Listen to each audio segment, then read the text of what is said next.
¿Qué tal? Buenas tardes. Buenas tardes. Buenas tardes. ¿Qué tal?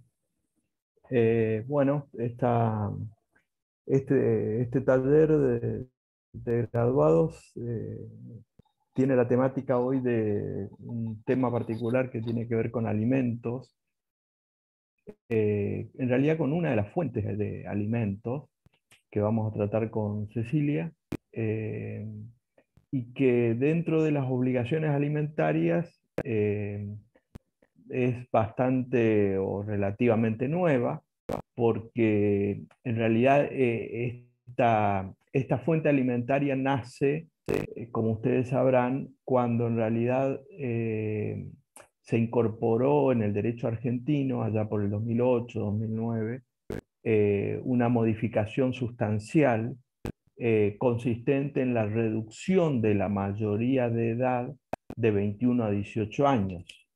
Hasta no hace mucho tiempo, bueno, más o menos unos casi 13, 14 años, la mayoría de edad estaba prevista o contemplada en lo que era el viejo artículo 126 del Código, entonces, del Código Civil entonces vigente, y recién en vigencia del Código Civil anterior, allá por el 2008, en realidad se redujo esa mayoría de edad de 21 a 18 años y obviamente hasta la actualidad, pasando por el Código Civil y Comercial, se mantiene en los 18 años.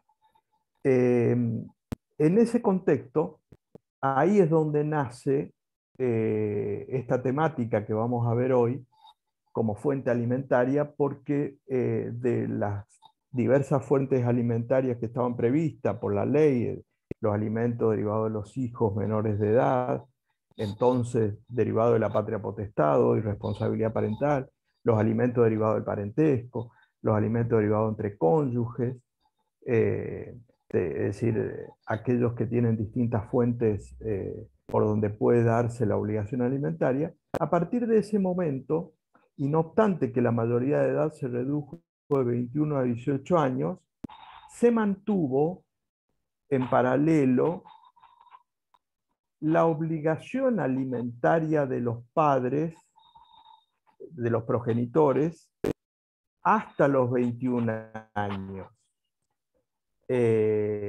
Con lo cual, a partir de ese momento, entre los 18 y 21 años, ya eran mayores de edad, y entonces ahí nace formalmente y legalmente esta fuente alimentaria, que después se extiende, como vamos a ver en el código, a una edad de entre 21 y 25, pero ahí nace esta fuente alimentaria que es la que se conoce, se llama como alimentos derivados de los padres o progenitores respecto de los hijos mayores de edad. Mayores de edad también para diferenciarlo de los alimentos entre parientes, porque como sabemos también los padres pueden, siempre han tenido obligación alimentaria respecto de sus hijos mayores de edad por el parentesco, ¿no es cierto? Pero no es esa la fuente, en este caso del parentesco, que siempre lo hubo y sigue habiendo, sino que es una fuente especial eh, prevista originariamente entre los 18 y 21 y ahora extendida más recientemente entre los 21 y 25. Esta sería la fuente alimentaria de la cual vamos a tratar hoy, por eso decía es relativamente nueva, porque aquella primera fuente de 18 a 21 nació en ese contexto que decíamos y con el Código Civil y Comercial en el 2015 se mantuvo esta fuente de 18 a 21, pero además se agregó otra o se extendió en realidad entre los 21 y 25 años. Así que a esta, digamos, fuente nos vamos a referir, haciendo también hincapié, como vamos a ver a lo largo del taller, que tenemos en este género dos especies que hay que distinguir claramente a los efectos de la ley, porque la situación es distinta según tenga 18 o 21 años o de 21 a 25. En ambos casos, obviamente, mayores de edad, ¿no? Así que sobre esto vamos a trabajar o analizar en el taller de conformidad al régimen actual y viendo las tendencias, sobre todo jurisprudenciales, que hay en este sentido respecto de esta fuente alimentaria, ¿no? Así que empezamos, si te parece, Cecilia. Dale, perfecto. Tal cual como lo estaba explicando el doctor, acá tenemos que distinguir el tema de alimentos en distintas etapas, ¿no? Tenemos los alimentos hasta la mayoría de edad, los alimentos de los 18 a los 21, que en realidad se interpreta que hasta los 21 años es una extensión de esta cuota de la minoría de edad. Entonces acá es donde lo que estaba explicando el doctor, es donde lo interesante es que a pesar de que la responsabilidad parental cesa cuando se adquiere la mayoría de edad, hay una obligación que subsiste, que es esta obligación alimentaria. Es decir, esta obligación alimentaria a cargo de los progenitores va a estar en cabeza de ellos, aún que haya cesado lo que es la minoría de edad hasta los 21 años. Después, la cuota alimentaria, que la vamos a ver en un ratito, primero vamos a ocuparnos de esta cuota de los 21 años hasta los 21 años, que es la cuota alimentaria de 21 a 25 años.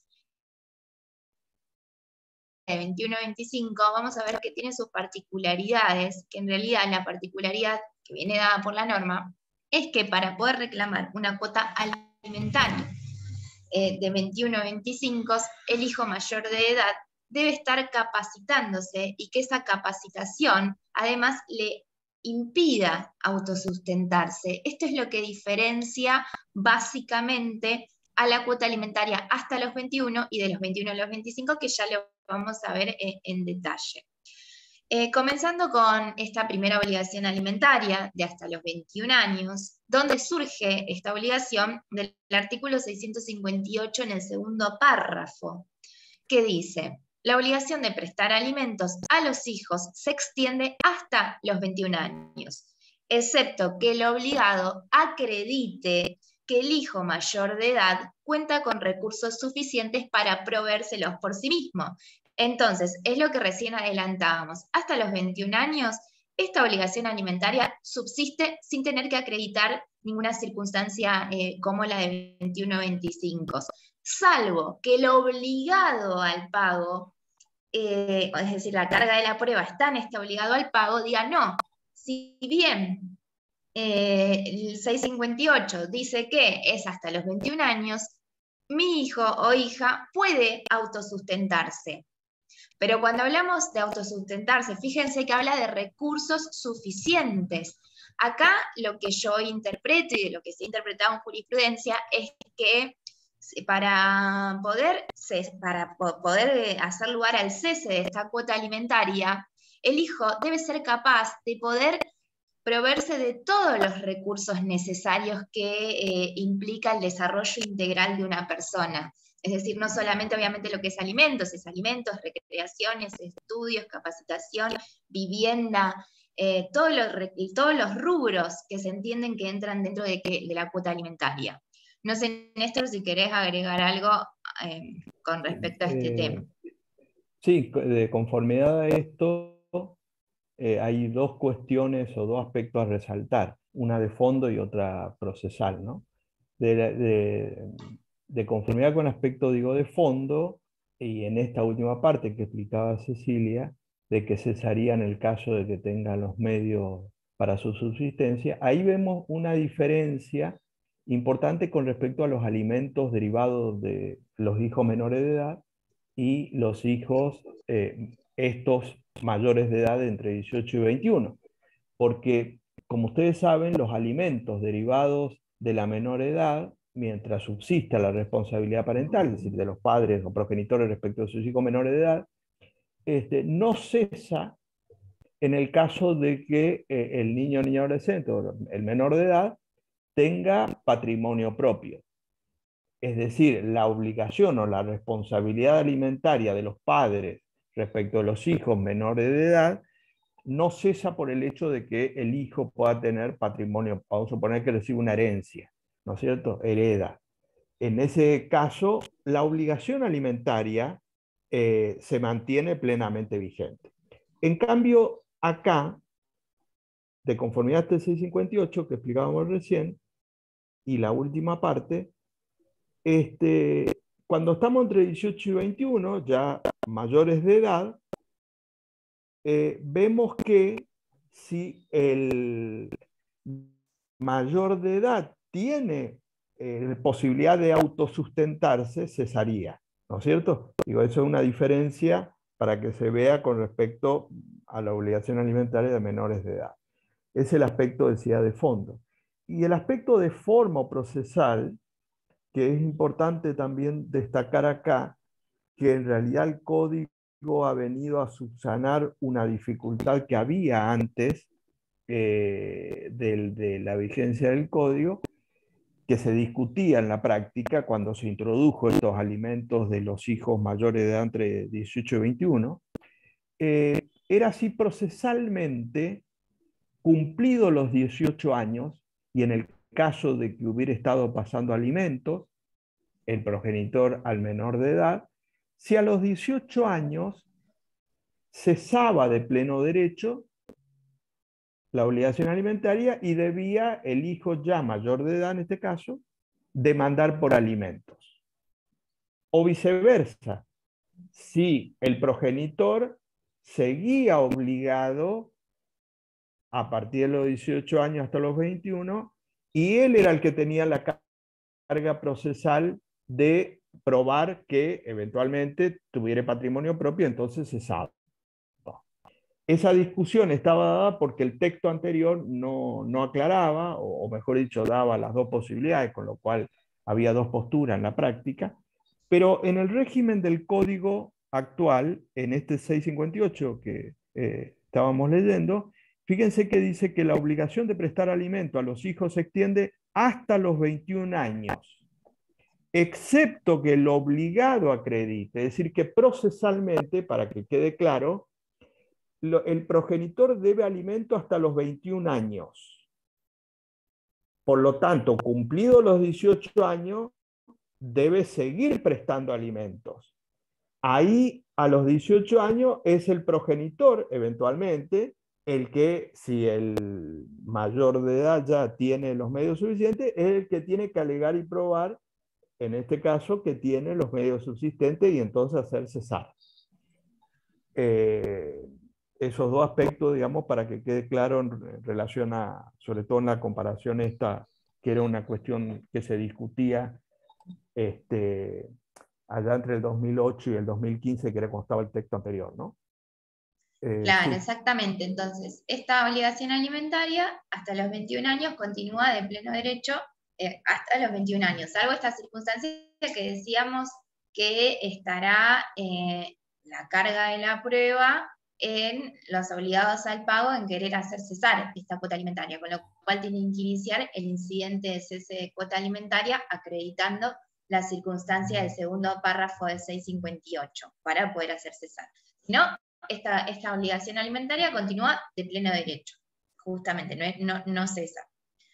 Después, otra cuestión que me parece importante también analizar y mencionar es cuál es el contenido de la obligación alimentaria cuando hablamos de esta cuota alimentaria hasta los 21 años.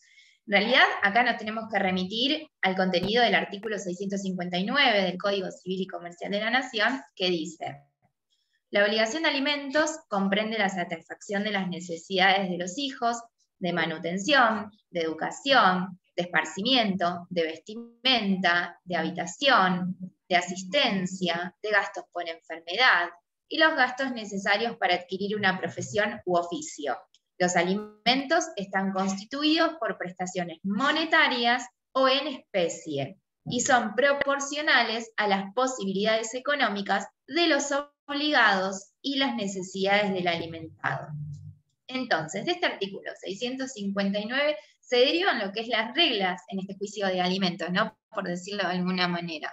¿Por qué? Porque acá tenemos lo que es el contenido, que en realidad hace una mención de todas las cuestiones generales, sin perjuicio de que si hay otras cuestiones particulares también podrán reclamarse como rubros, pero en general están mencionadas todo lo que es el contenido de la cuota alimentaria, es decir, manutención, educación, esparcimiento, vestimenta, habitación, asistencia, los gastos por enfermedad, los gastos necesarios para adquirir una profesión u oficio, que es un momento de la vida que probablemente justamente sea uno de los gastos necesarios por la edad. Quizás no, quizás sí, pero quizás es algo que en líneas generales, digo, puede darse.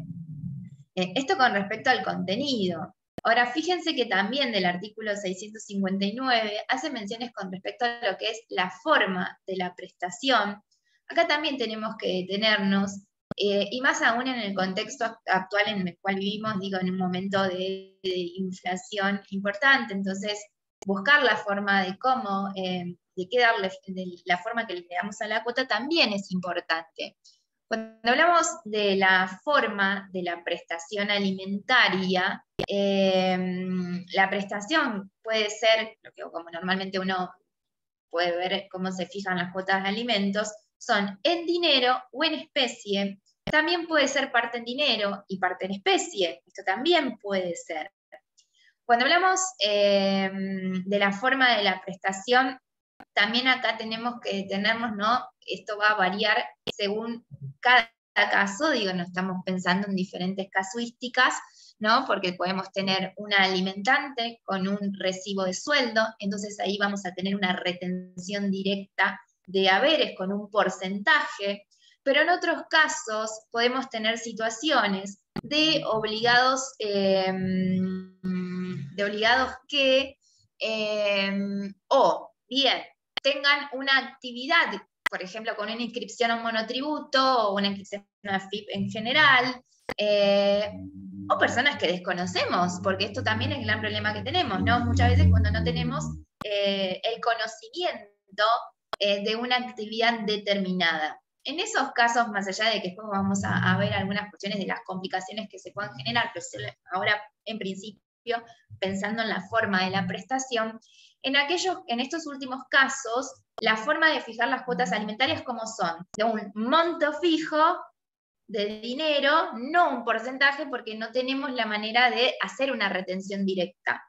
Entonces acá me parece muy importante que en los casos en que sea necesario, porque el caso es en una de estas situaciones, un monto fijo, acá puede ser interesante plantear ciertos rubros en especie, porque eso hace que se vaya actualizando esta cuota alimentaria. ¿Por qué? Porque si yo, a manera de ejemplo, hoy 18 de noviembre, solicito una cuota de 30.000 pesos, la semana que viene esos 30.000 pesos ya no me sirven, y ni que hablar en un mes, 2 meses, 3 meses. Entonces, ¿qué tengo? Que iniciar constantemente incidentes de aumentos de cuota alimentaria para poder actualizar esta cuota, lo cual me parece que no es lo más prolijo ni lo más sencillo, digo, ¿no?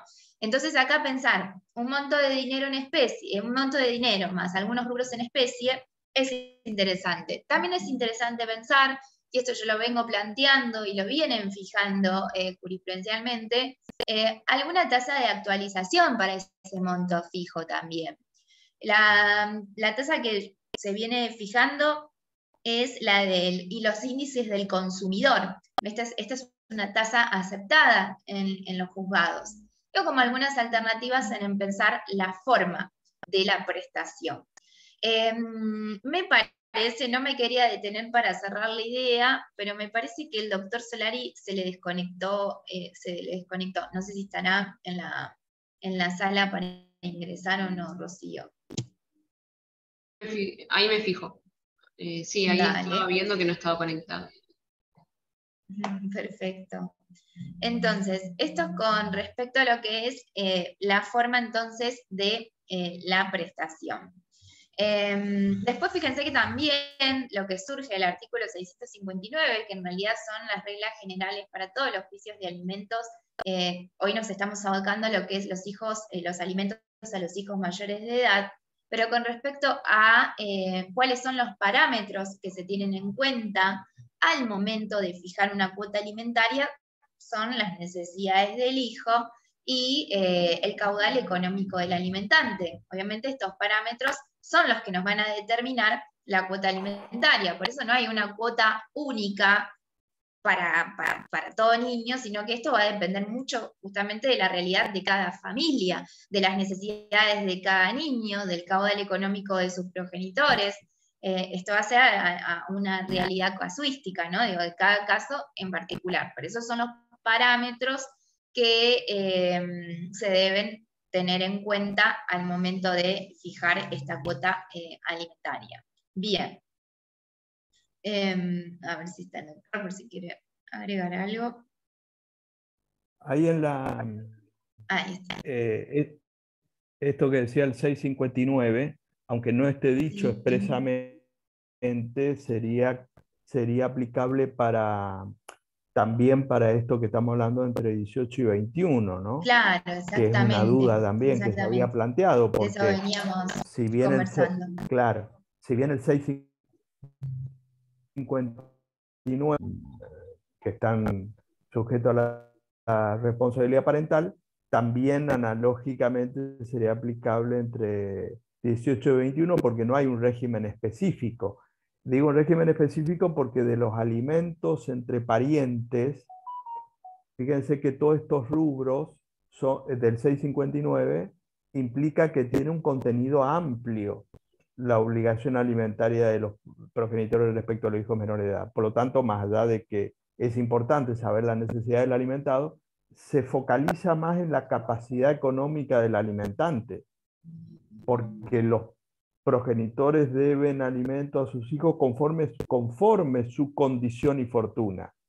Por lo tanto, como decía Cecilia, a mayor capacidad económica va a ser mayor el monto. Esto también es entre 18 y 21, a diferencia de los alimentos derivados del parentesco, porque los alimentos derivados del parentesco son los alimentos de toda necesidad. Entonces, ahí, si bien estos rubros se pueden dar y están, el monto en general se focaliza más sobre las necesidades económicas del alimentado, más que en la capacidad económica del alimentante, ¿no? Sí, exactamente. Y bueno, esto obviamente es lo que va a determinar el valor de esta cuota alimentaria con estos parámetros. Ahora, esto del 659, como bien remarca el doctor, lo que veníamos hablando en cuanto al contenido, las formas de plantearlo, está también de tener en cuenta estos índices de inflación también en este contexto actual. Todo esto es aplicable en esta cuota alimentaria de 18 a 21 años. Recordemos que en la situación concreta podemos tener fijada ya una cuota alimentaria en la minoría de edad que puede estar totalmente actualizada y la cual no requiera ningún aumento ni ninguna modificación, con lo cual puede continuar, como decíamos hoy, de pleno derecho, va a continuar, salvo que se requiera también, obviamente, un incidente, porque hablamos del cese, de la situación del cese. También puede darse la particularidad de requerir una modificación con un incidente de aumento de cuota alimentaria por requerir ciertas, porque o cambiaron las circunstancias o hay necesidades nuevas que cumplir. Entonces puede darse, ¿no?, esta situación. Bien.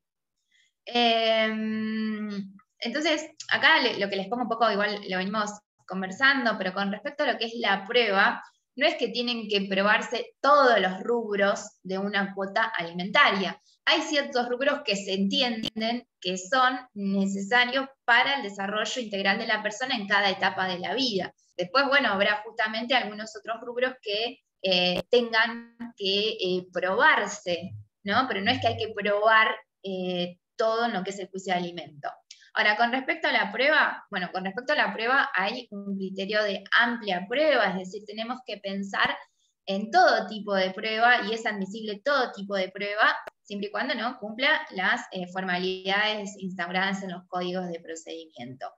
Pero acá en el tema de la prueba es importante tenerlo presente, ¿no? Hoy, como en el caso que decíamos, podemos tener un obligado al pago, que tenga un recibo de sueldo, con lo cual ahí solicitamos un porcentaje y una retención directa, y es una situación muy diferente a cuando tenemos que probar ese caudal económico, cuando en ese caudal económico ni siquiera o tiene todo negro o se desconoce cuál es la actividad. Entonces acá la prueba es muy importante. La producción de oficios para diferentes entidades, la producción, porque también la prueba indiciaria va a tener su peso, digo, porque tenemos un montón de casos de personas que no tienen nada facturado. Ahora, están en Qatar, por ejemplo, en este momento.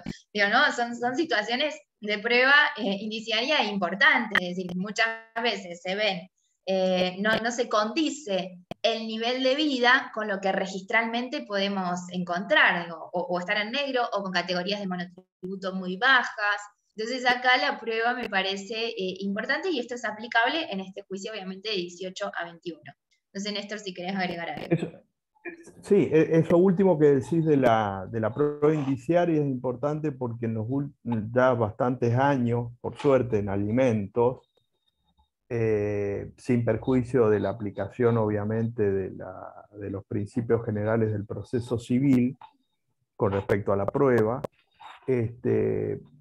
hace más de 30 años, poco más de 30 años, la jurisprudencia en los juicios de alimentos, en materia de alimentos que estamos hablando, avanzó mucho sobre esto de la prueba indiciaria. ¿Por qué lo de la prueba indiciaria? Porque se dan muchas situaciones, como describía Cecilia, de que en realidad formalmente no se puede probar la capacidad económica en sentido concreto y efectivo. Pero la prueba indiciaria en alimentos, desde hace muchos años, ha avanzado y se ha consolidado, digamos, porque de alguna manera hay muchas sentencias que establecen un monto de una cuota alimentaria, en realidad sobre la base de la prueba, no de la capacidad económica concreta y efectiva, sino del nivel de vida. El ejemplo que vos ponías, Cecilia, la persona de Qatar, ¿no es cierto? En ese sentido, en alimentos, la jurisprudencia ha avanzado en la idea, de ahí la prueba indiciaria está relacionada con esto, en la idea de que, bueno, no sabemos de dónde sacó formalmente, pero tiene ese nivel de vida.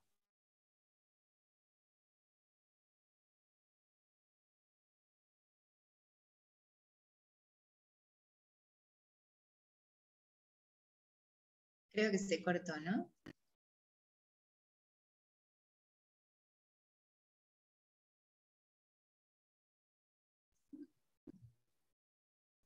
Se quedó tildado, se fue nuevamente.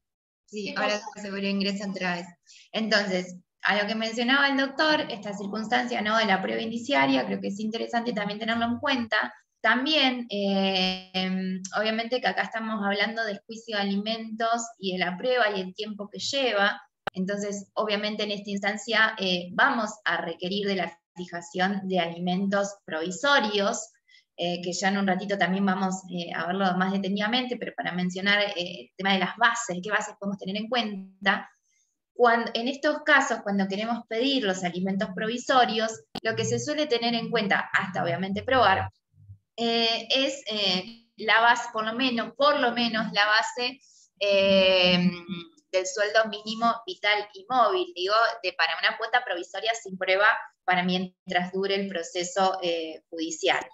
Esto también tenerlo en cuenta. Es lo que se suele utilizar como una base ante el desconocimiento de alimentos. Después, otra cuestión que quería mencionarles, que también hay que tenerlo en cuenta en el juicio de alimentos, a los efectos de la cuantificación, son las tareas de cuidado personal. Las tareas de cuidado personal son cuantificables numéricamente en las cuotas alimentarias. Esto digo porque cuando nosotros, la obligación alimentaria es el 50%, está el 50% a cargo de ambos progenitores, ¿no? El 50% cada uno tiene que hacerse cargo de la cuota alimentaria. Ahora, este 50% de cada uno puede estar siendo soportado justamente monetariamente, pero también a través de lo que son las tareas de cuidado personal que se cuantifican. Y en este punto, esta circunstancia fue reconocida por el Código Civil y Comercial de la Nación, incorpora el artículo 660, que habla de las tareas de cuidado personal, y fíjense qué dice. Las tareas cotidianas que realiza el progenitor que ha asumido el cuidado personal del hijo tienen un valor económico y constituyen un aporte a su manutención. Al momento de determinar la prestación alimentaria, deben mensurarse las tareas cotidianas que realiza el progenitor en el cuidado personal del hijo, pues dicha contribución tiene un valor económico y constituye un aporte a su manutención. La disposición no solo instaura la valoración pecuniaria del cuidado y de la asistencia brindada por el progenitor conviviente con su hijo, sino también el aporte alimentario en que se traducen tales cuidados. Entonces, estas tareas de cuidado personal también hay que tenerlas presentes para trasladarlas en el reclamo de la cuota alimentaria. Esto también es aplicable, remarcamos, en esta cuota alimentaria de los 18 a los 21 años. Bien, antes de seguir, me fijo si está el doctor, si puedo ingresar. Sí, ahí está. Ahora volví, se había congelado la imagen. La conexión está complicada. Sí. Esto del 660 que vos decís que lo estableció el código es una recepción positiva que ha tenido por parte de la jurisprudencia, que desde hace 60, 70 años, la jurisprudencia, aunque no lo dijera la ley antes, establecía esto. Es decir, si bien los progenitores tienen ambos por partes iguales esta obligación alimentaria, la jurisprudencia desde hace muchos años ha ido reconociendo el hecho de que fundamentalmente cuanto más atrás nos vamos, el cuidado personal o lo que era la tenencia estaba a cargo de la madre en este caso, entendía la jurisprudencia que la madre,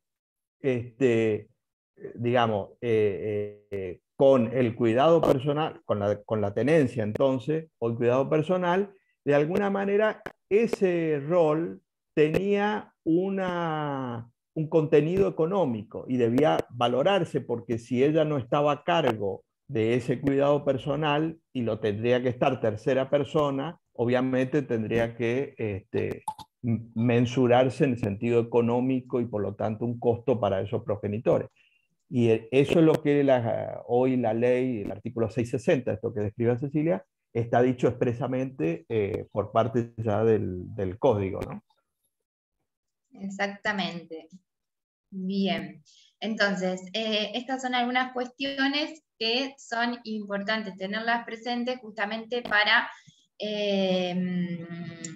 ver los porcentajes, ¿no?, de las cuotas alimentarias, porque uno al leer dice el 50% cada uno, pero no significa que la cuota alimentaria va a salir en porcentajes del 50% cada uno, sino que este aporte cada uno puede estar visualizado de diferentes formas, teniendo en cuenta esta cuestión de las tareas de cuidado personal, que hoy están recepcionadas expresamente en el Código Civil y Comercial de la Nación, cosa, como decía el doctor Solari, que ya venía siendo receptado. Pero son cuestiones que me parecen importantes pensarlas y reflexionarlas, porque en el tema de los juicios de cuotas alimentarias también vemos muchos mitos, ¿no? Esto como de... cuando hablamos también del cuidado personal, digo, manera, esto se ve más en la minoría de edad, pero digo, esta frase que entiendo es un mito de porque hay cuidado personal compartido no hay cuota alimentaria. Esto no es tan así, porque justamente lo que nosotros tenemos que visualizar es que la cuota alimentaria es del hijo, ¿no? Y entonces hay que ver cómo es llevado a cabo ese cuidado personal y cuál es el nivel de vida que se pretende sostener de ese hijo o hija. Entonces, eventualmente puede requerirse una cuota alimentaria, aún así, cuando el cuidado personal es compartido. Y además hay que ver cómo efectivamente se ejerce ese cuidado personal compartido. Porque un cuidado personal compartido no es solamente ir a dormir a la noche, ¿no? Digo, hay un montón de cuestiones en un cuidado. Y menciono esto porque todavía a los 18 años, un hijo, digo, esto también depende, ¿no?, de cada caso, pero a los 18 años todavía los hijos siguen dependiendo del cuidado de sus progenitores, en su mayoría, digo, no en todos los casos, digo, obviamente hay casos y casos, pero hay que tenerlo presente. Bien. No sé si querés agregar algo más, Néstor, o mencionamos algunas cuestiones de la legitimación. Sí, Porque, sí. dale, quería mencionar algunas cuestiones de la legitimación. Acá les pongo de manera general la legitimación en los juicios por el 661. ¿Qué es lo que dice el 661? Para llegar a lo que quiero llegar. El artículo 661 dice: el progenitor que falte a la prestación de alimentos puede ser demandado por el otro progenitor en representación del hijo, el hijo con grado de madurez suficiente con asistencia letrada, o subsidiariamente cualquiera de los parientes o el Ministerio Público. Esto es el 661 con respecto a la legitimación en todo juicio de alimentos, ¿no? Aplicable, digo, a todo juicio de alimentos. Ahora, esta cuota alimentaria que estamos mencionando, que estamos diciendo es un hijo de 18 años, es una persona mayor de edad, pero que subsiste en esta mayoría de edad la cuota alimentaria. Pero es una persona mayor de edad, ¿no? Sí. Incluso siendo persona mayor de edad, el código otorga de todos modos la legitimación a su progenitor o progenitora, pero tiene que ser progenitor conviviente, con lo cual el hijo debe convivir con alguno de los progenitores para que surja esta legitimación. Fíjense que dice el 662. Hijo mayor de edad.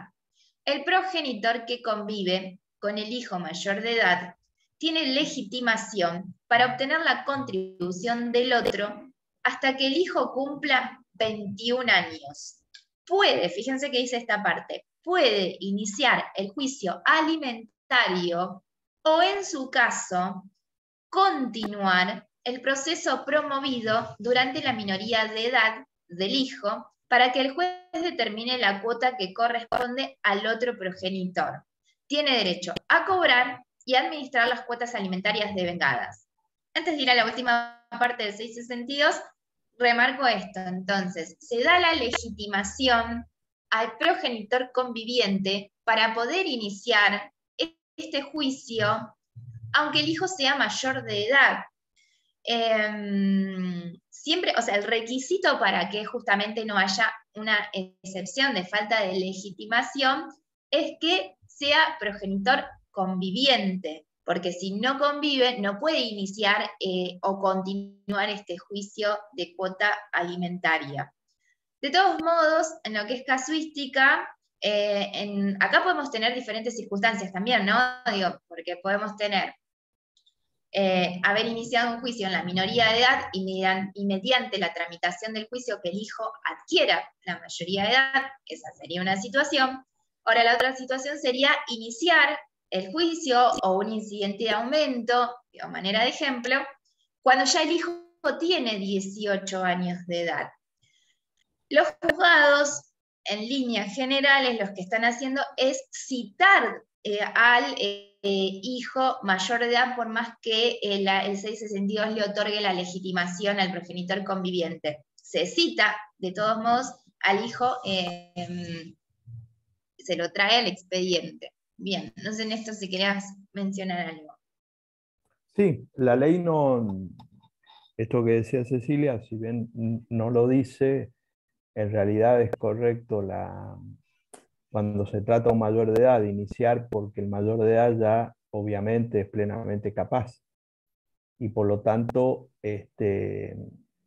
esa legitimación activa del progenitor conviviente debiera ser en el caso de que el propio hijo, ya mayor de edad, no quiera ejercerla. Porque, digamos, la prioridad la tendría que tener el mayor de edad porque es plenamente capaz.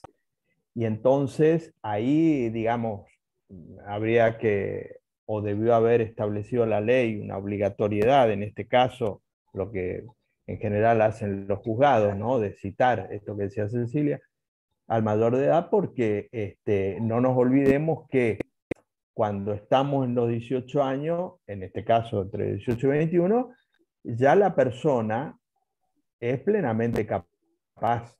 No es lo mismo que cuando estamos hablando de un menor de edad. Porque en el menor de edad rige la representación legal derivado de la responsabilidad parental. En el mayor de edad cesa de pleno derecho la representación legal. Y la legitimación está dada, como decía Cecilia, en el caso de que conviva, lo cual hay que probar todas esas circunstancias. Y eso hace imprescindible, digamos, que el mayor de edad esté citado a tal efecto y se plantee esta cuestión de la legitimación activa, ¿no? Claro, exactamente. Sí. Ahí también en el chat ponían, y esto que vos decías, es que justamente muchas veces los hijos no quieren entablar una acción de alimentos contra sus padres. Entonces, desde ese lado, me parece lógico e interesante la posibilidad de iniciar o continuar el juicio por parte del progenitor conviviente, que es un poco la realidad a la que ponían, a la que hacían referencia en el chat. Ahora sí hay que probar esto de la convivencia. Creo que había unos casos, no lo tengo acá en el Power, porque no lo tengo de manera de sentencia, diríamos, pero hay situaciones que se dan como, por ejemplo, en aquellos casos en que los hijos se van del centro de vida, pero para estudiar, que esto sucede mucho en el interior de la provincia de Buenos Aires. Y hoy en ese caso también hay que analizar esas circunstancias, porque el hecho de vivir en otro lugar rompe la convivencia o no rompe la convivencia. Lo que pasa es que muchas veces ese traslado de convivencia es a los efectos solamente del estudio y después o todos los fines de semana están en la casa del progenitor conviviente o los periodos vacacionales. Pero en principio no hay una convivencia, ¿no? Digo, son cuestiones obviamente muy de la casuística, pero que me parece interesante mencionarlas para pensarlas, porque se dan, ¿no? Y acá la legitimación activa la tiene el progenitor conviviente. Entonces hay que probar convivencia, ¿no? como una situación. Después Sí. algo que la Suprema Corte en su momento se había expedido, era con respecto a si hay un litis consorcio activo o no entre el progenitor conviviente y el hijo, y en realidad lo que dijo la Suprema Corte es que no necesariamente hay un litis consorcio activo entre el progenitor conviviente y el hijo. En realidad,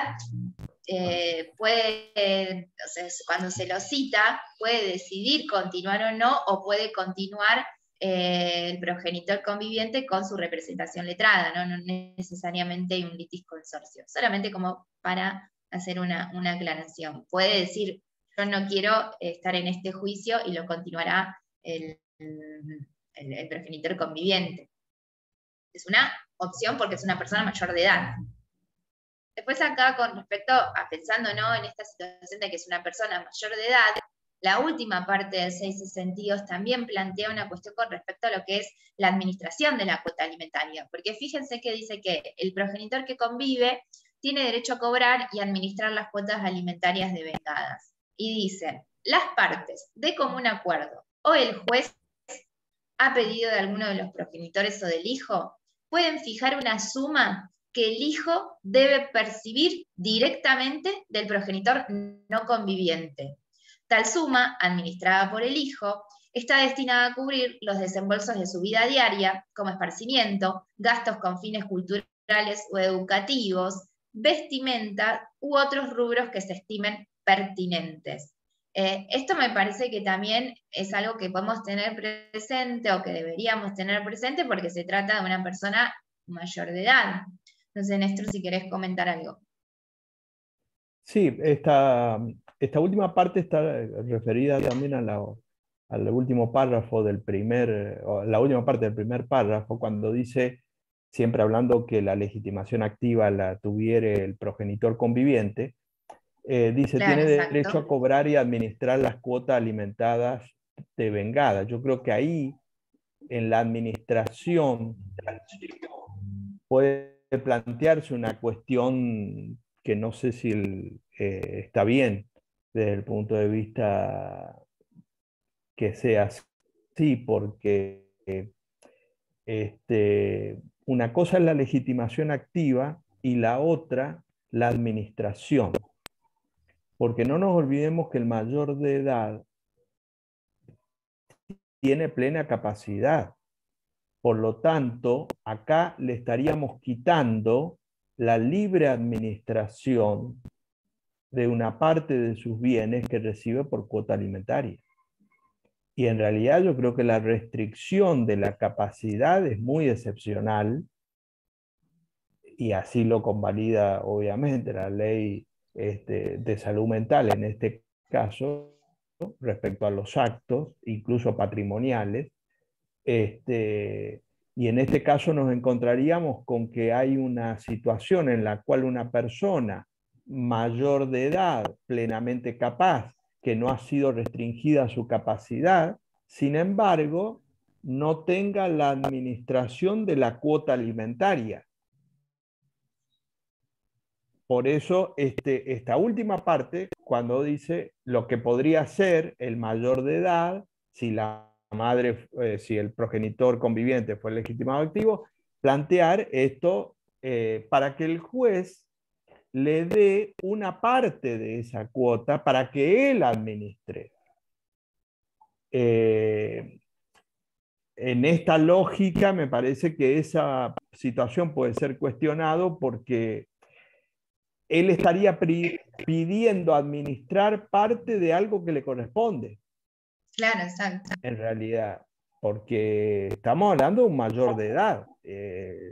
Y no hay, me parece, justificación para que algo que, es decir, recibe una cuota alimentaria de 100 pesos. Esos 100 pesos es mayor de edad, tiene 19 años.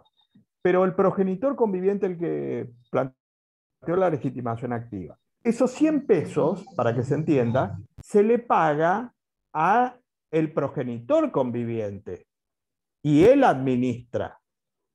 Ahí es donde estaría la discusión para reflexionar, porque en realidad le estaríamos quitando a una persona plenamente capaz la administración de algo que le corresponde. Y eso me parece que puede tener un poco de incompatibilidad con normas constitucionales o convencionales, ¿no? Pero claramente el 662 dice esto que estamos diciendo y bueno, desde ese punto de vista se puede cuestionar esta situación, ¿no? Exactamente, exactamente. Sí, y ahí justamente una pregunta un poco que había en el chat es reflexionando en este punto que manifiesta el doctor. Yo acá les pongo...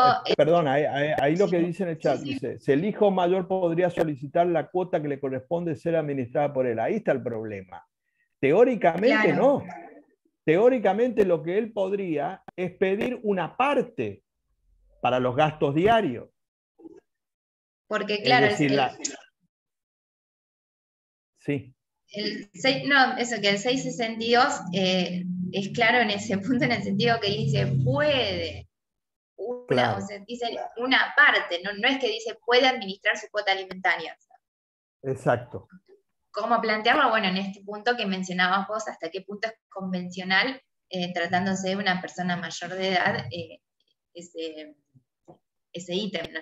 Fíjense que dicen, las partes de común acuerdo o el juez, a pedido de alguno de los progenitores del hijo, acá puede el hijo hacer la petición, pero fíjense que dice, pueden fijar una suma que el hijo debe percibir directamente del progenitor no conviviente. Bien, dice, una suma, ¿no? Es lo que dice el artículo. Y que dice, y que está destinada a cubrir Claro, los desembolsos de su vida diaria. O sea, está claro que la administración la tiene el progenitor conviviente. Eso es lo que está mal, me parece a mí. Claro, entonces respondiendo a esa pregunta, en realidad, como poder peticionarla podrá, pero justamente va a haber que atacar este artículo, ¿no? Para poder tener esa resolución favorable a la administración. Claro, porque lo que la ley le da como facultad es que de ese 100 pesos, él pueda pedir 20 para los gastos diarios. Pero no los 100 pesos. ¿Está? O sea, la administración lo tiene el progenitor conviviente. Lo que el mayor de edad, de acuerdo al 662, podría hacer es pedir una parte para los gastos diarios. Esto es lo que podría ser atacado porque, digamos, lo que decíamos recién, si yo soy mayor de edad, creo que tengo el derecho a administrar todos, el total, si quiero. ¿Se entiende? Exacto. Pero los gastos con mi vivienda están a cargo, sí, está claro que está, digamos, eso se determinará el porcentaje de acuerdo a las particularidades, digamos, del caso. El tema es que lo que tiene que quedar claro es que la administración está a cargo del progenitor conviviente. Y lo que, de acuerdo al 662, y lo que el mayor de edad puede pedir es una parte de eso. Lo que estamos diciendo, lo que digo, es que debiera poder pedir todo, porque en definitiva es de él, y es una persona mayor y capaz. Por lo tanto, no podría restringirse la libre administración de algo que es propio. Sí. Bien. Seguimos avanzando con un poquito de jurisprudencia antes de pasar al análisis de la cuota alimentaria de 21 a 25, que había unas preguntas, pero no respondí porque ahora vamos a ver, vamos a adentrarnos en esta cuota de 21 a 25. Sola manera de ejemplo, algo de jurisprudencia, antes de pasar al hijo mayor que se capacita. En este caso, que es de la Cámara de Apelaciones en lo Civil y Comercial de Rosario, se estableció de que la obligación alimentaria, en realidad esto viene de la mano con la del artículo 21, de 21 a 25, porque es cuando se adquiere a los 21 años, eso lo menciono aquí. En este caso se estableció el criterio de que la obligación alimentaria cesa de pleno derecho a los 21 años del hijo, no siendo necesario iniciar un incidente de cese de cuota alimentaria. Esto es lo que dijo la Cámara de Apelaciones de Rosario cuando el hijo cumple, es decir, llegó a los 21 años, y entonces pasaríamos a la cuota. Para poder seguir percibiendo una cuota alimentaria, tiene que estar capacitándose, bueno, ahora lo vamos a ver bien, pero el problema es, cesa de pleno derecho. Hoy decíamos que a partir de los 18, los 21 años, continúa de pleno derecho. Ahora la pregunta final es, cuando se adquieran los 21 años, ¿cesa o no cesa de pleno derecho? Esto está discutido, en realidad, la jurisprudencia como la de la Cámara de Rosario es la que dice que a los 21 años cesa de pleno derecho y no hay que iniciar un incidente de cese de cuota alimentaria. Pero no toda la jurisprudencia conteste de esta manera, es decir, esto también tenerlo presente porque está discutido. No sé, Néstor, si querías mencionar algo.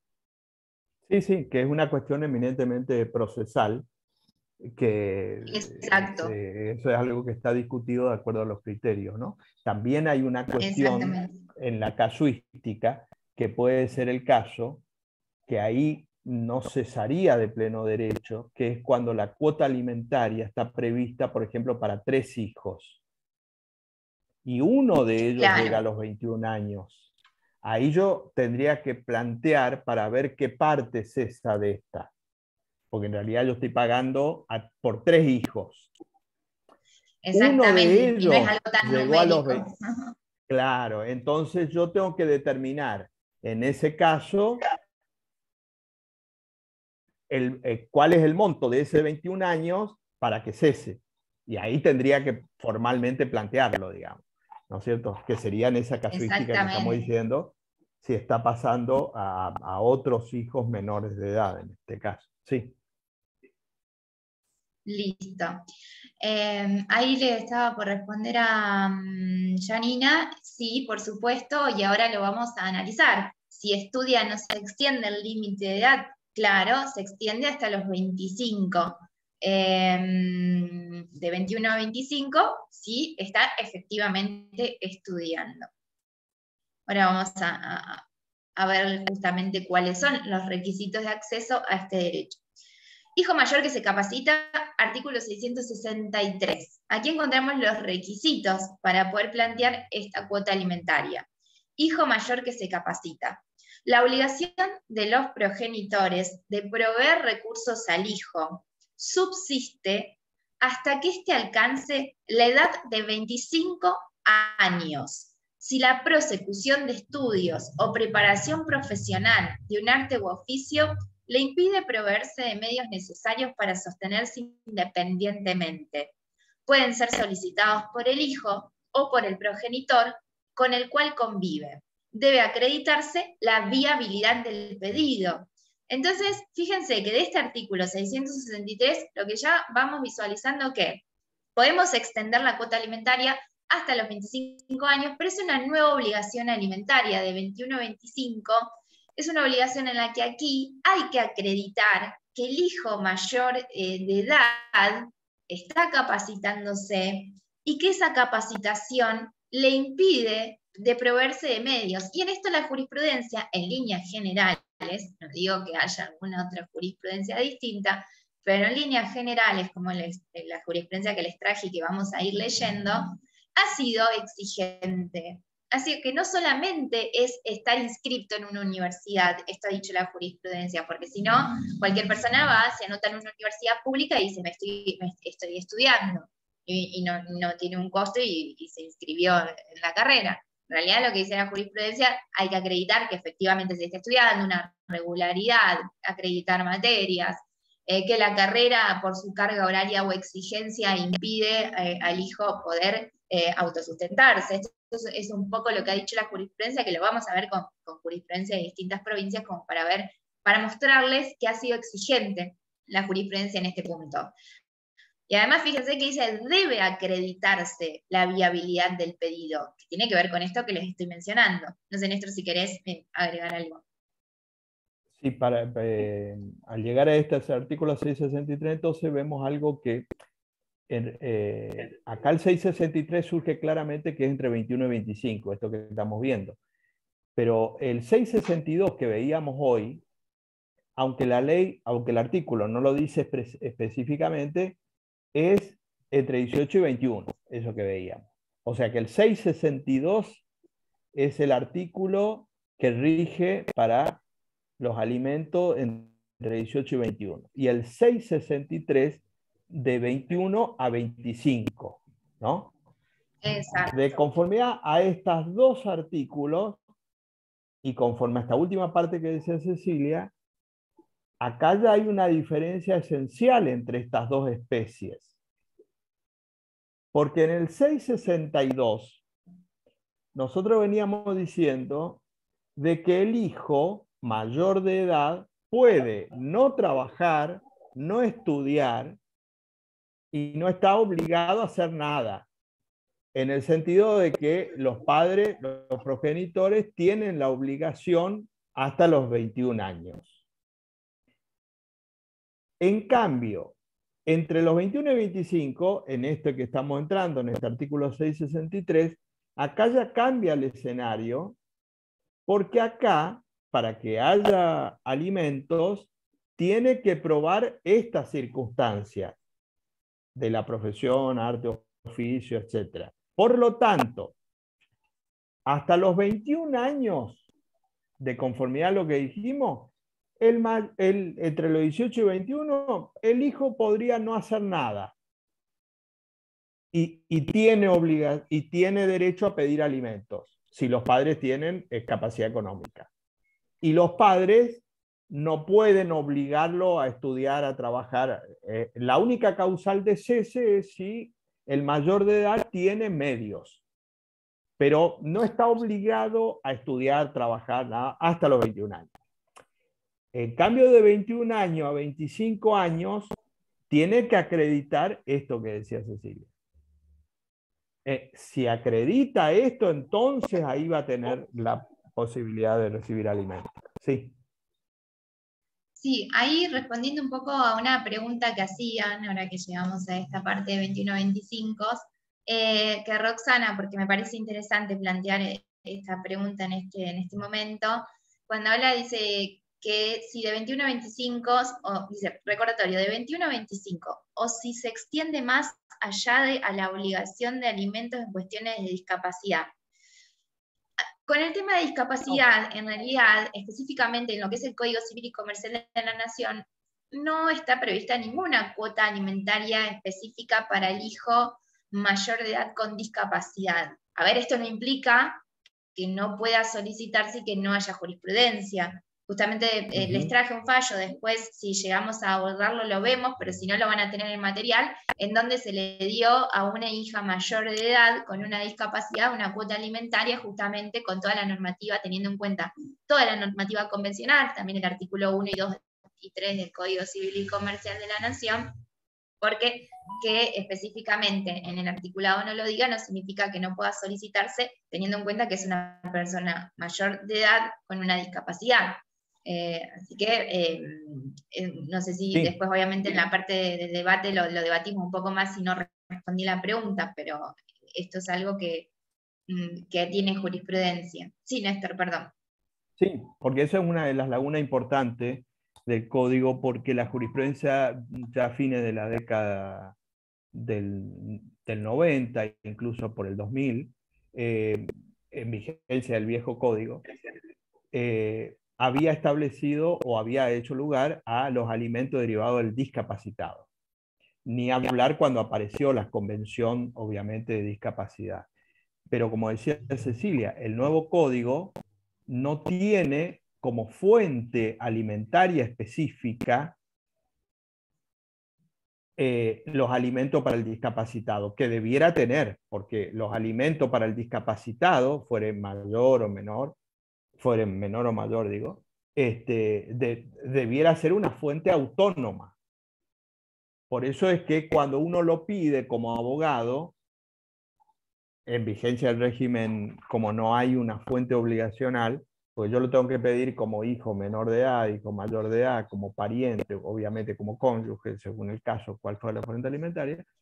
Entonces el abogado tiene que recurrir hoy a la Convención Internacional, en este caso con jerarquía constitucional de discapacidad, para solicitar alimentos para el discapacitado, encontrando como fuente obligacional la convención, no una norma interna.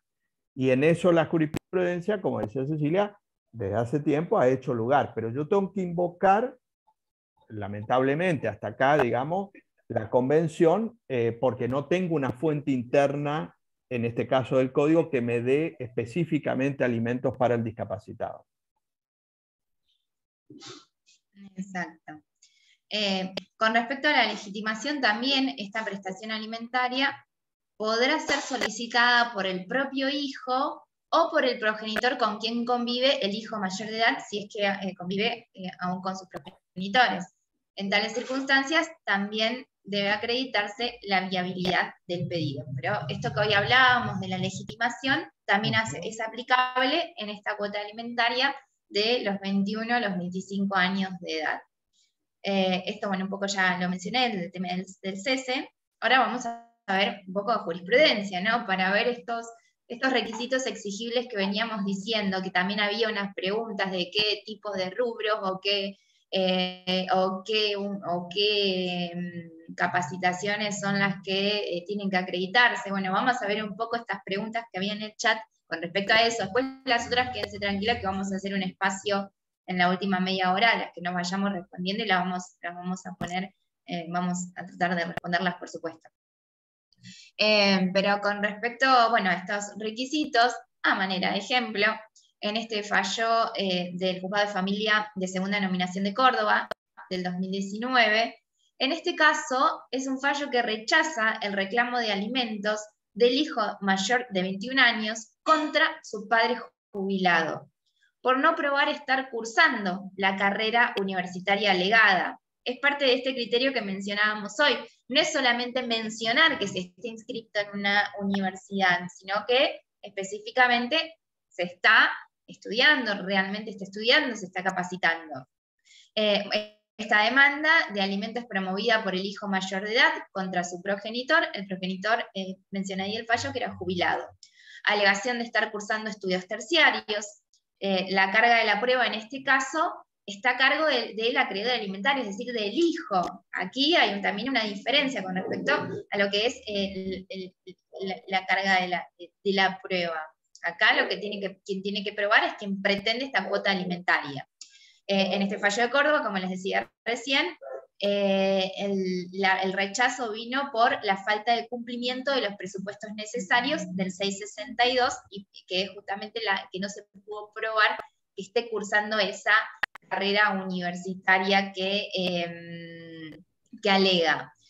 Lo que dijo el juzgado de Córdoba es que deben probarse algunos extremos, y ellos son que lleve adelante estudios, cursos o carreras de formación profesional o técnica, o de oficios o de artes, que realice su formación de modo sostenido, regular y con cierta eficacia, de acuerdo a las circunstancias de cada caso, y que la realización de estos estudios o formación sea de una intensidad tal que no le permita proveer a su sostenimiento. Entonces este es otro requisito que que viene de la mano de estar inscrito en la carrera, es decir, tiene que estar inscrito en una carrera, una capacitación, arte u oficio, pero además que esto le impida su sostenimiento. También vamos a ver alguna otra jurisprudencia en donde sí se acreditó efectivamente estar estudiando, pero no se acreditó que esa capacitación u oficio impida autosustentarse. Esto de la lectura, ¿no?, de los requisitos de los presupuestos que trae el 663 cuando habla de esta cuota alimentaria de 21 a 25. En este caso, como recién les venía comentando, lo que dijo el juez de Córdoba es que ha quedado desvirtuado que el peticionante sea alumno regular de la carrera universitaria a que refiere. Por el contrario, el oficio suscripto, lo que surge dice de claridad que no es alumno regular de la tecnicatura universitaria a distancia en periodismo deportivo. Además, en esa contestación de prueba informativa ofrecida por el propio accionante, se refiere que este año se inscribió como aspirante en el año académico 2019, pero no cumplió con posterioridad los requisitos de inscripción al adeudar la constancia de estudios secundarios. Entonces, fíjense que no logra acreditar este requisito de estar capacitándose o estudiando una carrera universitaria o terciaria, porque puede ser en realidad, no tiene que ser una carrera, esto que preguntaban, universitaria, podría ser cualquier tipo de capacitación o estar o arte u oficio, o el caso de un atleta también, por supuesto, como mencionaban ahí, pero lo que sí tiene que quedar claro es que esta capacitación le impida autosustentarse. Esto es lo que viene diciendo la jurisprudencia, obviamente hay que ver en cada caso en particular. Con respecto a la jurisprudencia, igual no se preocupen, porque yo el material lo voy a poner a disposición tal cual como lo están viendo, con los autos, con toda la normativa, agradados, así que lo van a tener, no se preocupen. Bien, creo que el doctor Solari se fue, no sé si volvió. No, ahí volvió. Ahí está. Ahí está, perfecto. Bien, estábamos... Esto que decía vos de la última anterior. parte, la jurisprudencia también va a tener que ir definiendo la mayor flexibilidad o rigidez respecto de esto que decía vos, que tiene que ver con una pregunta que se hacía en el chat, de que es que si la persona en realidad cursa determinados días y horarios y no le impide trabajar, formalmente no podría o no debería tener la posibilidad de pedir los alimentos. Pero ahí todavía no hay jurisprudencia, digamos, específica respecto de esa rigidez o de la amplitud Claro, exacto, ¿no? acerca Porque de esto. también tenemos que pensar cuál es la fuente de trabajo, ¿no?, que tenemos en nuestro país, ¿no? Hasta qué punto Claro. un trabajo part-time puede, porque digo, si se está capacitando, seguramente no va a poder hacer un trabajo full-time. Digo, son cosas que me parece que también tenemos que pensar. O justamente, no digo una cuota alimentaria integral para todo, pero a lo mejor una cuota complementaria, digo, no sé, son situaciones que me parece que tenemos que pensar. Claro. Después, como otro ejemplo de caso, este es de la Cámara de Apelaciones en lo Civil y Comercial de Salta. En este caso, el fallo rechaza la demanda de alimentos promovida por un hijo de 24 años que estudia en el Colegio Militar de la Nación. En este caso, que es, creo que en realidad es el que les comentaba sin haberles dado los autos hoy, pero que les comentaba que en este caso, si bien el hijo acredita estar capacitándose, lo que no acredita es que esta capacitación le impida autosustentarse, y además que estaba percibiendo una renta del mismo colegio militar. Entonces, por eso se rechaza esta demanda, a manera resumida, ¿no? Esta es una demanda de alimentos promovida por el hijo de 24 años de edad, estudios en escuela militar, percepción de una renta por la actividad que realiza. Lo que se dijo acá es que había una falta de prueba del alimentado, de que la prosecución de su preparación profesional le impida proveerse de medios necesarios para sostenerse independientemente. Se confirma la sentencia que rechazó la demanda. Ustedes ven que la jurisprudencia que les traje en realidad es la que vamos viendo de manera mayoritaria y que ha sido exigente en estos requisitos en los presupuestos de 663. En este caso, lo que se dijo, sí, perdón. Que en realidad estos alimentos, como dije al comienzo, cuando empezamos, de 21 a 25, lo incluyó el Código Civil y Comercial, que no estaba antes. Esta fuente de 21 a 25, que lo incluyó el Código en el 2015. Previo al 2015, cuando no estaba la ley específicamente estos alimentos de 21 a 25, la jurisprudencia en algunos precedentes se había dado alimentos de este 21 a 25 por vía jurisprudencial. Y ahí la jurisprudencia tuvo o tenía un criterio muy restrictivo .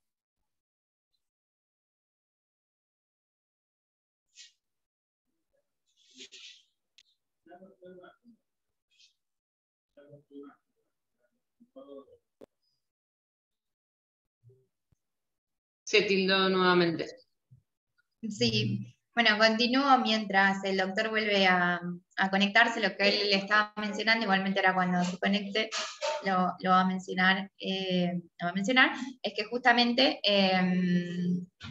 tenía un criterio muy restrictivo. Estamos hablando de una cuota de una persona mayor de edad ya, ¿no? Tiene de 21 a 25 también, eso tenemos que focalizar en ese punto. Después, en lo que respecta a la pregunta que decían, ¿cómo se acredita que la capacitación le impida autosustentarse? Bueno, es que en realidad ahí viene también la actividad, ¿no?, de la prueba que tenemos que acreditar. Prueba, cualquier medio de prueba, pero ¿cómo sería? Bueno, justamente puede ser acompañando la currícula de la universidad, es decir, cuáles son las materias, la carga horaria, el material de estudio, que son todas cuestiones que pueden demostrar el tiempo que lleva o que insume justamente estudiar, como dice Janina Rosenthal, que dice del tiempo que le insumo, quise decir, porque el tiempo de viaje, el estudio en su hogar también le insume tiempo. Por eso todas las cuestiones, ¿no? El hecho de trasladarse a la universidad, digo, son todas cuestiones que hacen a la prueba. Obviamente estamos hablando de muchísimas situaciones casuísticas, pero algunos ejemplos con estas cuestiones que les mencionaba. En este caso, por ejemplo, que recién les comentaba de Salta, lo que se dijo, que decíamos que acreditó estar capacitándose, pero ya estaba percibiendo una renta del colegio militar. Se cabe concluir que el pretenso alimentado acreditó el vínculo y su condición de estudiante, pero no que la prosecución de su preparación profesional le impida proveerse de medios necesarios para sostenerse independientemente. Por el contrario, quedó demostrado que por ser cadete del Colegio Militar de la Nación se le abona una mensualidad, es decir, como compensación de su condición de estudiante, percibe un ingreso mensual propio, motivo por el que, con mayor razón, debía probar que pese a ello no cuenta con los medios económicos suficientes para hacer frente a sus necesidades, ya que tal como se aclaró al principio, en estos casos la carga de la prueba pesa sobre el alimentado. También es dable destacar que el progenitor, aún después de que el accionante cumpliera 21 años, lo que acaeció el 6 de agosto del 2016, continuaba efectuándole aportes de dinero de acuerdo a los recibos posteriores a esa fecha, que fueron presentados como prueba por el demandado y que se encuentran reservados en la Secretaría. Entonces, fíjense, digo, este requisito de la renta y de la capacitación. Bien, a ver si vuelve el doctor. Sí, está. Pero seguimos. Seguimos, bueno, bárbaro. Sí. Entonces, este es un ejemplo de caso. Después, en este caso, que es de La Pampa, de General Pico, La Pampa, es de la Cámara de Apelaciones. Acá es un pedido en realidad de cese de cuota alimentaria y se rechazó el cese de cuota alimentaria. Hijo mayor de edad, que estudia, fundándose en los artículos 658 y el 663, en este caso, en realidad diferente a las situaciones que estaba planteando recién, promueve la demanda el padre, de quien alcanzó la edad de 21 años. Estudios terciarios que imposibilitan al accionado trabajar y sostenerse económicamente. En este caso sí logra acreditar, o por lo menos de lo que surgió en la lectura bajo el criterio de la Cámara de La Pampa, está acreditado el estudio y la imposibilidad de autosustentarse. Ahora también acá es interesante porque en este caso se planteó, en realidad era un pedido de cese de cuota alimentaria y en la misma resolución lo que dijo la jueza de General Pico La Pampa es que no hacía lugar, rechazaba el cese y además ordenaba la continuación de esa cuota alimentaria que estaba fijada a la minoría de edad. No un aumento. Lo que dice la jueza, que si el hijo quiere un aumento, sí tiene que iniciar un nuevo incidente de aumento de cuota alimentaria con los presupuestos del 21 a 25, pero ella analiza los presupuestos del 21 a 25 y se están acreditados, con lo cual rechaza el cese y ordena la continuación de la cuota de la minoría de edad hasta los 25 años. De manera no resumida lo que les comento.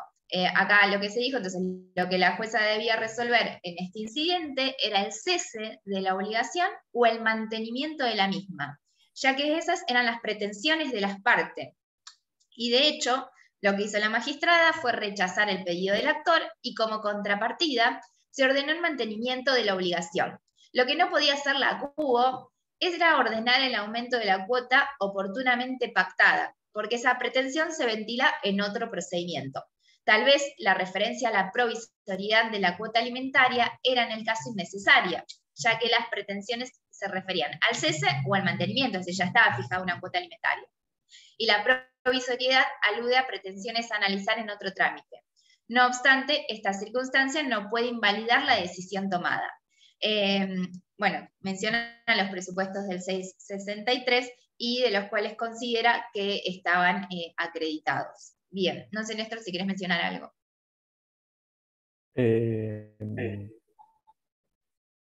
No, en base a esto seguimos nomás. Dale. Bien. En este caso de Corrientes, del Superior Tribunal de Justicia de Corrientes, se confirma el cese de la cuota alimentaria. Justamente este es uno de estos casos en donde no se alcanza a aprobar, en este caso, la inscripción a la carrera, y entonces por eso se confirma el cese de la cuota alimentaria que la Cámara ya había determinado y el Superior Tribunal de Justicia de Corrientes lo confirma. En estas situaciones que estábamos recién mencionando de cuestiones de prueba, ¿no? La demanda es promovida por el alimentante solicitando el cese de la cuota alimentaria. Dado que se trata de una excepción a la regla fijada por el artículo 658, dice el Superior Tribunal, el contenido de la cuota debe limitarse a lo necesario para permitir que el hijo continúe sus estudios o preparación profesional.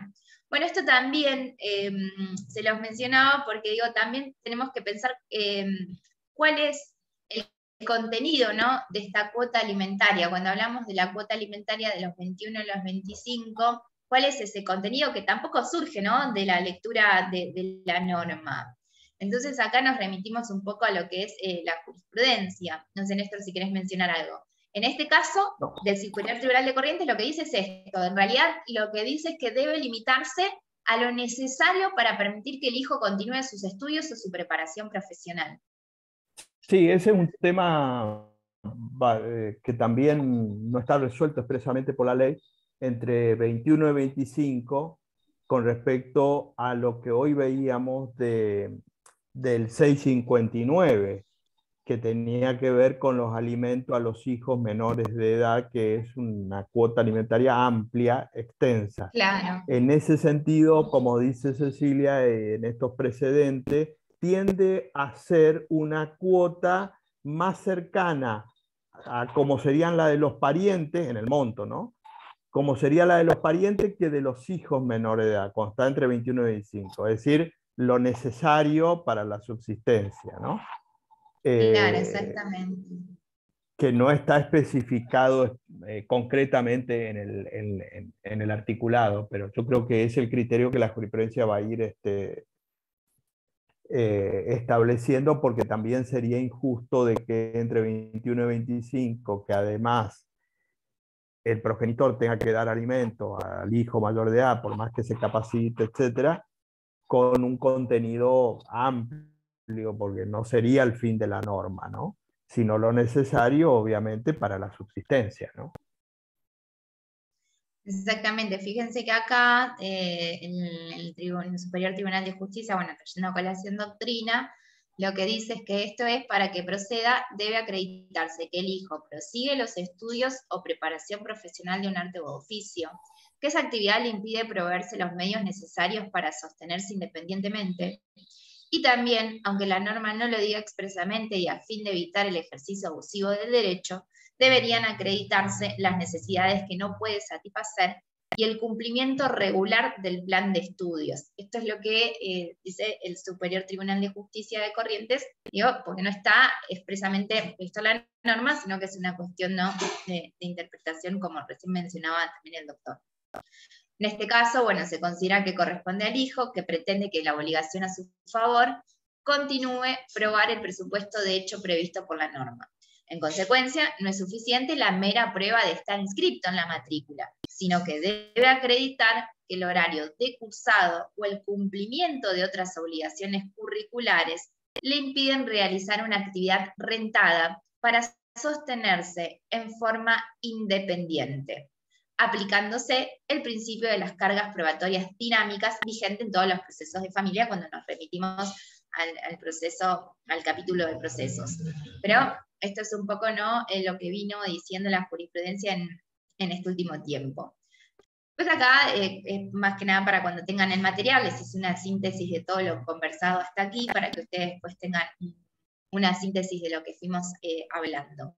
Esto es más que nada para cuando tengan el material, cuando les llegue el material. Bien. A ver si está el doctor. Sí. Ahora, si te parece, abrimos a preguntas. Sí, eso les iba a decir. Después acá tienen algunas otras cuestiones, medidas cautelares, pero esto es más que nada material para que puedan tener después para leer. Voy a dejar de compartir, así los veo mejor. Perfecto. Bien.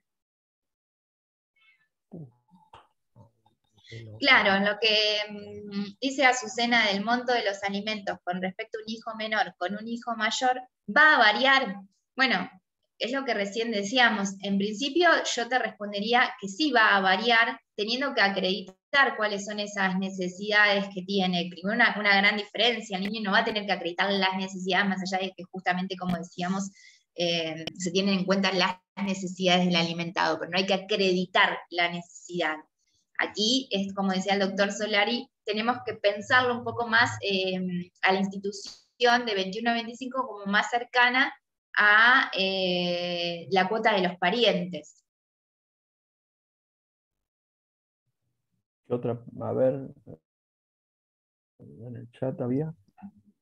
Mira, a lo que pregunta Andrea, yo no tengo jurisprudencia específica de asignaciones, pero sé que sí se han reclamado asignaciones familiares.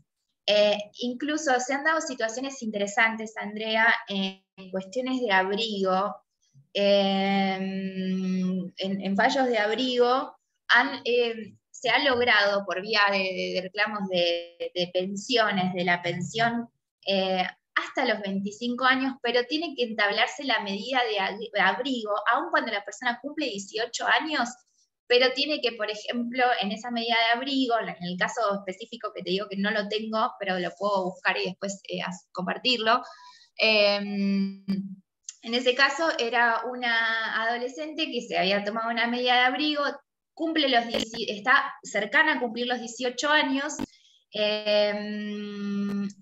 tenía una pensión, a los 18 años la pensión de ANSES cesa, es hasta los 18 años, eso hay que tenerlo presente, porque las pensiones de ANSES son hasta los 18 años y te llega la carta de notificación con cese de la pensión.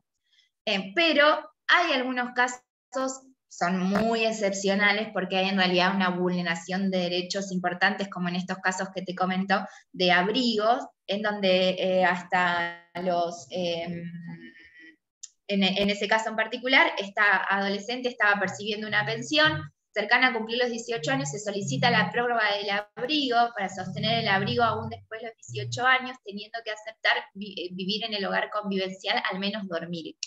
Y en esas condiciones se otorgó una pensión hasta los 25 años. Pero bueno, son casos muy excepcionales. En un principio las pensiones son hasta los 18 años.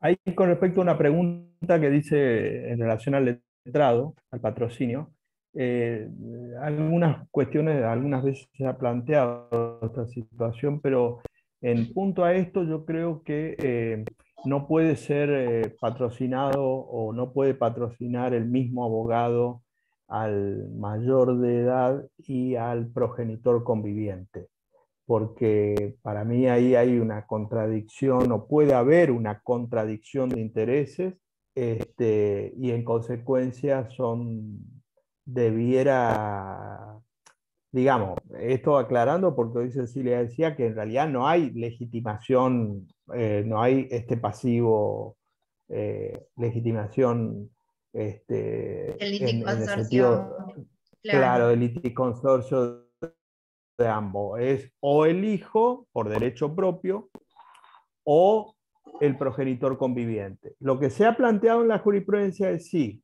el progenitor conviviente, el progenitor siendo menor de edad, había hecho juicio de alimentos, llega a los 18 años y ahí puede pasar a ser abogado de el hijo ya mayor de edad. Ahí no habría problema, pero no puede al mismo momento, digamos, ser abogado de ambos. Me parece a mí en ese contexto, sí, ¿no? exacto. Coincido. Y después habrá que ver, obviamente, si hay contradicción concreta o específica, porque es un tema que la jurisprudencia discute acerca de esto del abogado, ¿no? Una de las cuestiones que se había planteado inicialmente, que me parece también que es un problema, es que muchas veces el mismo abogado, primero de la madre, cuando era menor de edad, después llegado a la mayoría de edad, pasó a ser abogado del hijo, ¿no es cierto? Ahí la contradicción podría darse en el sentido de que el abogado, que ya fue abogado de un progenitor, puede tener la contradicción que el mayor de edad, legalmente, como dijimos, puede demandar a ambos progenitores, o a uno o a otro. Claro, y entonces totalmente. ahí hay una contradicción, porque yo ya fui abogado de uno de los demandados o supuestos demandados. Y entonces me parece que no, ahí habría una contradicción de intereses conforme a esto, ¿no? Pero bueno, es un tema que muchas veces se ha planteado en la práctica esto. Bien. Después había una pregunta de Georgina, que dice, si el hijo menor que convivía con progenitora, pero luego de pactada la cuota, se muda con el progenitor, ¿se solicita el cese de cuota mediante incidente o dentro del propio expediente de alimentos? Bueno, acá en realidad tampoco tengo para darte, Georgina, una respuesta única, porque eso sí depende mucho de los criterios del juzgado. En líneas generales, yo litigo en Provincia de Buenos Aires y en líneas generales me han pedido el incidente de cese de cuota alimentaria con la frasecita de concurra por la vía que corresponda, cuando he intentado hacer el cese en el mismo expediente. Nada dice que no se pueda, pero en líneas generales hay que hacerlo por incidente, pero bueno, eso será una cuestión muy de la zona, obviamente no sé dónde litigas, pero bueno, eso es muy variante. En líneas generales, el cese. ¿Qué más? ¿Qué otra pregunta? Bueno, esto es un poco lo mismo que respondo a Patricia. Después voy a ir un poco más arriba para ser justa con las primeras preguntas. Sí. Esto un poco lo fuimos respondiendo. De la jurisprudencia, bueno, sí, lo voy a enviar, quédense tranquilos. La cuantía del tiempo, bueno, esto también lo fuimos hablando. Esto también. Bueno, sí, lo fuimos hablando a las preguntas de más arriba. Claro, acá lo que dice Silvina era un poco lo que vos comentabas hoy, Néstor, porque dice, en el caso que preguntaba la progenitora conviviente, tenía además un hijo menor de edad. Sí, Esta ahí no. circunstancia que... Ahí tendría que plantear el cese para determinarse el monto o la parte del monto que cesaría. Porque si bien el cese a los 21 años, en este caso, como dijimos, es de pleno derecho, porque hasta ahí estaría la obligación, en la práctica muchas veces la cuota alimentaria está fijada para un grupo de hermanos. Y entonces ahí formalmente es necesario determinar cuál sería la parte de este que cesó, y en este caso yo tendría que plantear esta situación expresamente, pero no cesaría de pleno derecho, yo no le podría descontar de pleno derecho tanto, digamos. Ahí sería procesalmente necesario determinar eso para saber cuánto es lo que cesa respecto de ese mayor ya de edad de 21 años, ¿no? Sí, lo que Claro. pasa es que el porcentaje, claro, pero hay rubros, hay que plantearlo específicamente, porque hay rubros que son universales para los tres, si son, por ejemplo, tres hermanos.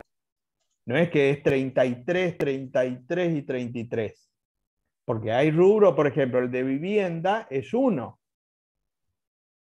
¿Se entiende? Por más que cese para uno, la vivienda es para todo. Entonces, no es una cosa matemática, digamos. Después preguntaban sobre los honorarios en el caso que fuera bueno, que sea un poco a lo que es la clase, pero de manera muy resumida, los honorarios del abogado del niño, en el caso de que el menor de edad fuera por abogado del niño. Bueno, en realidad, en ese caso, basándonos en el artículo 27 de la ley 26061, estarían a cargo del Estado los honorarios del abogado del niño, pero acá también, bueno, hay que ver si es provincia, si es capital. Claro, ¿qué jurisdicción?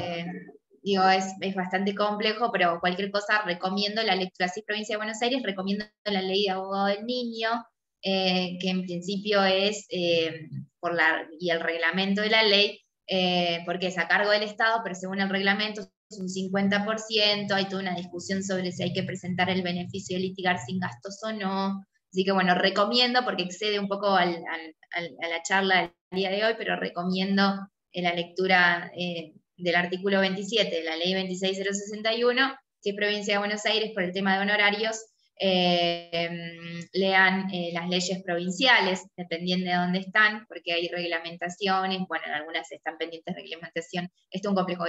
Si no, de todos modos, obviamente como excede, y no quiero ocupar el taller por el tema, en la cátedra del doctor Solari tenemos un canal de YouTube, y ahí tienen mucha información sobre abogado del niño. Así que ahora en un ratito les pongo en el chat y en el canal para que lo puedan consultar.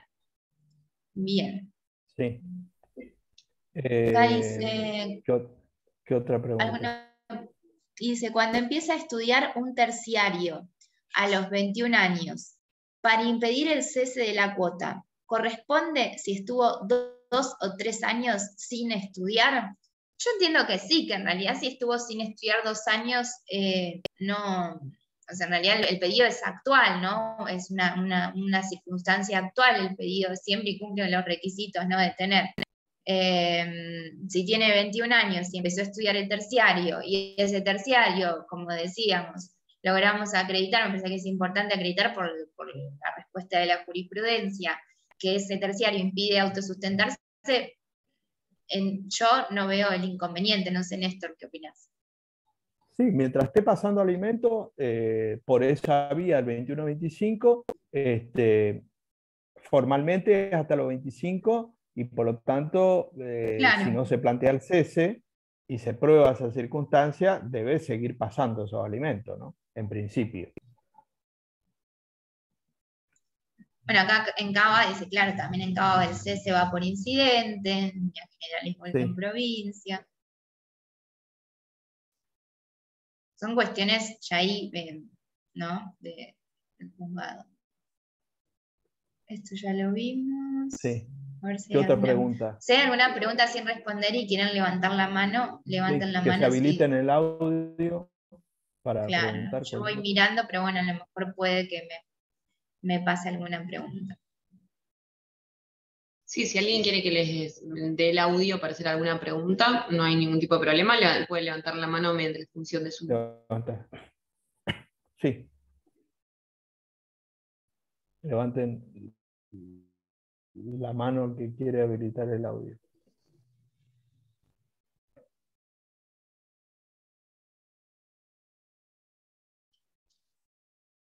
Me parece que acá pusieron muy claro todo, que ya no hay más preguntas. Bueno. Bueno. No sé si estaban en el chat todas las preguntas, sí, ¿no? Me pareció que había una... De las que pude llegar a ver, no sé si por eso pregunto, porque viste a veces se me pierden sí, a veces algunas. Van quedando arriba, sí. Pero no volvieron a poner ninguna pregunta. Así que entiendo que... Por eso estaba viendo, sí, me parece que están todas las preguntas contestadas, así que... Sí. Sí. Así que... Bueno, vamos terminando entonces. Bueno, muchísimas gracias a todos los asistentes. Muchas gracias a ustedes, profes. Y bueno, recuerden que el certificado se envía por mail. El Power se envía también por mail, así que no hace falta que lo pidan. Y se está grabando, así que cualquier cosa lo van a poder ver en nuestro canal de YouTube. Bueno. Justo vi que pusieron una pregunta. Aprovechamos que todavía tenemos un ratito. Dale. Sí. Antes de que sigan saludando. Acá arriba la vi. Dice, para iniciar incidente de cese de cuota a hijo mayor de 21 años que no estudia ni trabaja. ¿Es necesario? Pero si no estudia y no trabaja... No, cesa de pleno derecho. Claro. En cesa realidad, de pleno derecho. Exactamente. O sea, si deja de pagar, pleno derecho, deja de pagar, digamos, directamente, porque ya se cesó la fuente obligacional. Salvo por lo tanto, que justamente se dé la circunstancia que mencionabas hoy, Néstor, de que haya una retención directa. Claro. Entonces ahí los empleadores no suelen dejar hacer la retención.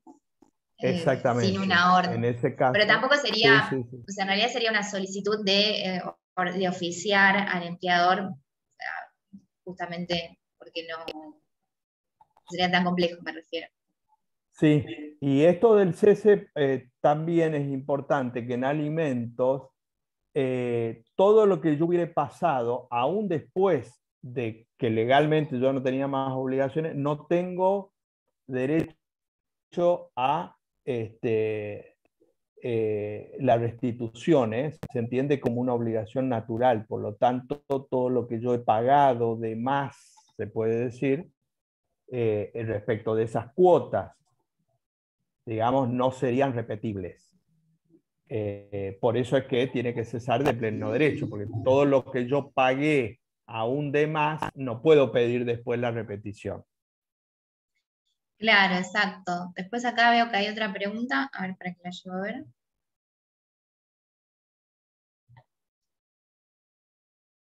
Dice, parece se me fue, pero estaba interesante. Embargo. No, el monto de embargo sobre el sueldo, en realidad no hay en forma legal un tope. Normalmente se pone más o menos hasta 30, pero digamos, eso es un criterio que va a depender de cada circunstancia y por lo tanto formalmente no hay un tope.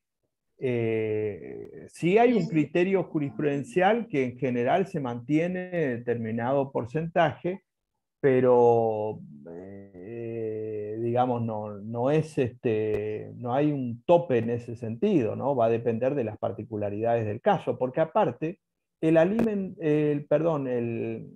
a quien se le hace eventualmente un descuento puede tener bienes y patrimonio e ingresos por otras vías.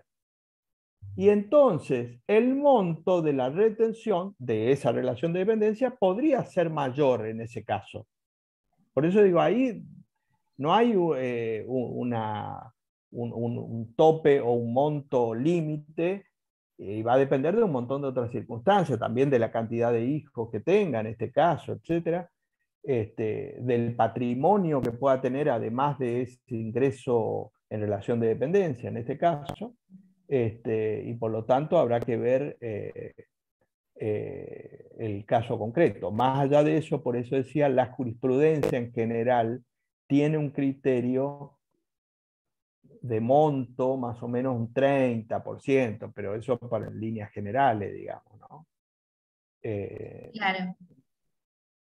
Después una pregunta de Paula Martino que dice, ¿tiene legitimación el hijo de 21 años en el supuesto en que no se haya presentado hasta ese momento porque estaba percibiendo la madre? A ver, la legitimación, hasta esta primera parte, la legitimación la tiene el hijo o la tiene la madre si es conviviente. Y en principio, si ya cumplió los 21 años, la obligación cesa de pleno derecho. Ahora dice, para apelar ese cese de pleno derecho, entiendo que se continúa ese, no sé, o para apelar primero tenés que tener una negativa también a ese cese de pleno derecho. De pleno derecho cesa, a ver, si no cesó. Paula, si querés habilitarte mejor. Sí, ahora, los efectos a eso, 647 del Código de Procedimientos justamente te da los efectos del Código de los alimentos con un efecto devolutivo, pero lee bien el 647, si tenemos tiempo lo leo rápidamente, pero Paula, habilitate porque no entiendo esto de... la mano. Dale.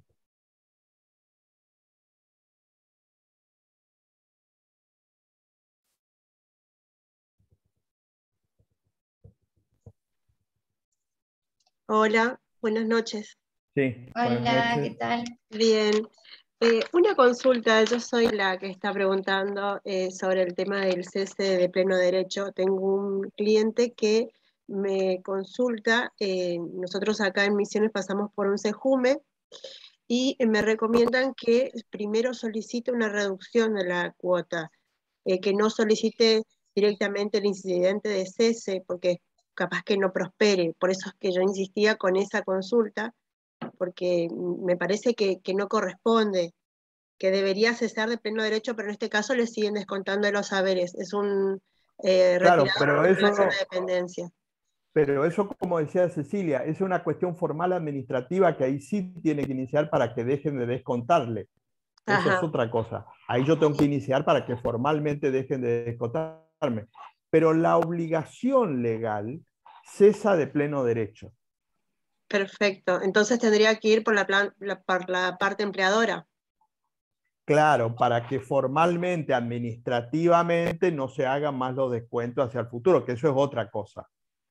Perfecto. Eso sí va a ser Muchísimas necesario. Muchísimas No, gracias. Por favor. ¿Qué más? Lo que pasa es que a lo que pregunta Yelén, la realidad es que la cuota de la obligación alimentaria es taxativa, dice hasta los 25 años. Claro.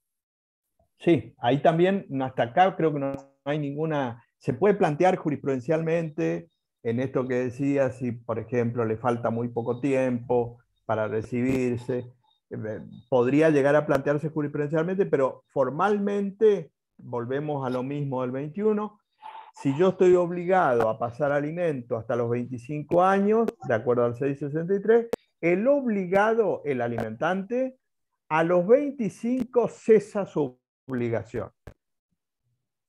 Ahí tendrá que el alimentado buscar algún argumento, digamos, para continuar, pero formalmente ya no hay obligación a partir de los 25 años. Ahí tendrá que decir la jurisprudencia si se da una situación puntual, digamos, o extender, pero hasta acá no ha habido ninguna situación que haya sido aplicado por parte de la jurisprudencia, ¿no? O sea, cesa a los 25 años. Claro. Después Alejandra pregunta si podríamos ampliar la obligación alimentaria en caso de hijos mayores con discapacidad. Tengo un breve comentario, después obviamente el fallo que les traje, que es ejemplificativo, lo van a poder consultar. En realidad, el tema con los alimentos a los hijos mayores con discapacidad es que, como mencionábamos hoy con el doctor, no tenemos una fuente legal de alimentos al hijo mayor con discapacidad en lo que es el Código Civil y Comercial de la Nación. Ahora, los alimentos son un derecho humano básico. Entonces, hay jurisprudencia en donde se otorgó a los hijos mayores con discapacidad, teniendo en cuenta el artículo 1, 2 y 3 del Código Civil y Comercial de la Nación, haciendo una lectura integral de todo lo que es el ordenamiento, ¿no? El artículo 75, inciso 22 y 23, digo, la normativa convencional, la Convención de las Personas con Derechos con Discapacidad, la Declaración Universal de los Derechos Humanos de las Personas, y todo esto hace que, fundando la demanda en esta normativa, se pueda, y se ha logrado, y se están fijando cuotas alimentarias a los hijos mayores con discapacidad. No sé, Néstor, si querés agregar algo a este breve resumen.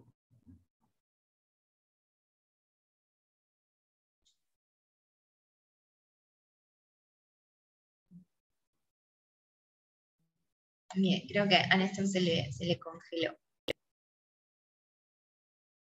Ahí, María, te estoy dando el audio. Dale.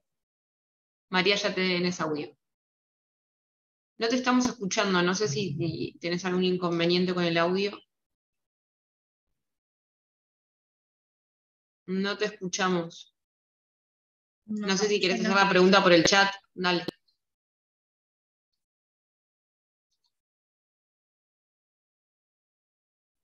Mientras miro si hay alguna otra.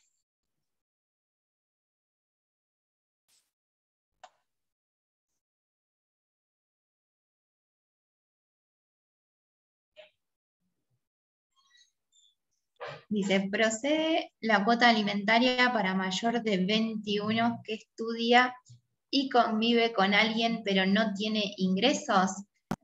Yo entiendo que sí, siempre y cuando decimos, no, la cuota es de 21 a 25, no necesariamente tiene que estar conviviendo con sus progenitores, o sea, la convivencia con progenitores, acá convive con alguien, entiendo, con una pareja.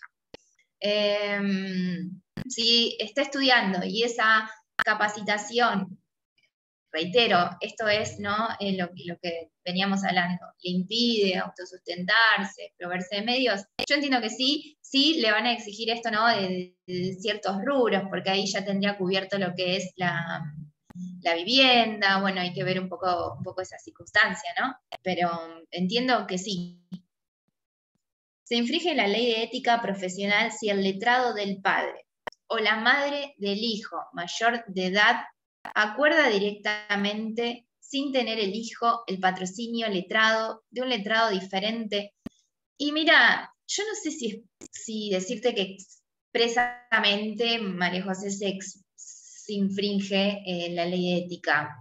A mí, en líneas generales, los acuerdos de patrocinio único no me dejan tranquila como abogada. Yo soy abogada en ejercicio de la profesión liberal, y la realidad es que los acuerdos, y menos con una cuota alimentaria, de un hijo recién cumplida la mayoría de edad, yo no me quedaría tranquila con un patrocinio único. ¿Por qué? Porque en principio te lo pueden aceptar, esto también va a depender, algunos juzgados no aceptan patrocinios únicos, otros que sí, o esto también depende, ¿no? Pero ¿qué pasa después? Si se plantea alguna circunstancia, yo creo que no lo recomiendo, pero es una opinión meramente personal. Lo mismo con los divorcios, ¿no? Cuando se presentan con patrocinio único.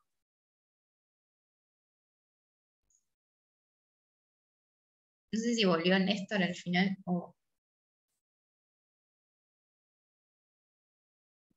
No, profe. Nada, no hay problema. Yo por si él quiere agregar algo.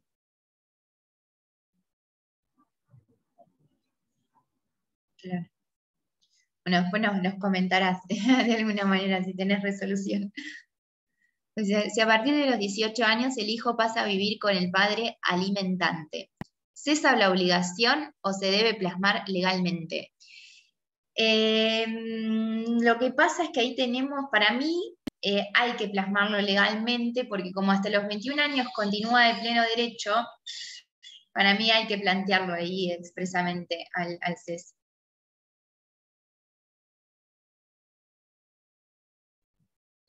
Profe, no se conectó Néstor todavía, ¿eh? Bueno, capaz que ya tiene problemas de conexión y desistió. Sí, ya por los minutos. Sí. Ahí volvió. Bien. No sé si hay alguna mano levantada. Por ahora creo que ya... No, manos levantadas no hay más. Ahí ya se conecta Néstor. Sí. Profe ya tiene audio, no sé si nos escucha. Sí. Escucho, sí. ¿Alguna pregunta quedó? ¿No? No. El certificado, Bueno. perdón, que acá preguntan, se envía por mail, así que no lo tienen que pedir nada. Recuerden que ustedes ingresan con un mail y con su nombre y apellido. Nosotros se lo enviamos a ese mail. Hay finalmente, esto que en la pregunta de la discapacidad, después más adelante vamos a hacer un taller específicamente de alimento del discapacitado que tiene que ver más con jurisprudencia, porque ahí hay muchas casuísticas respecto de estas situaciones que al no haber una norma legal, hay muchos aspectos respecto que se discuten de la prueba, contenido, alcance, duración, rubros, montos, etcétera, y me parece que digamos, da lugar a una situación específica que puede contemplarse como, en particular, digamos, de alimentos para el discapacitado, ¿no?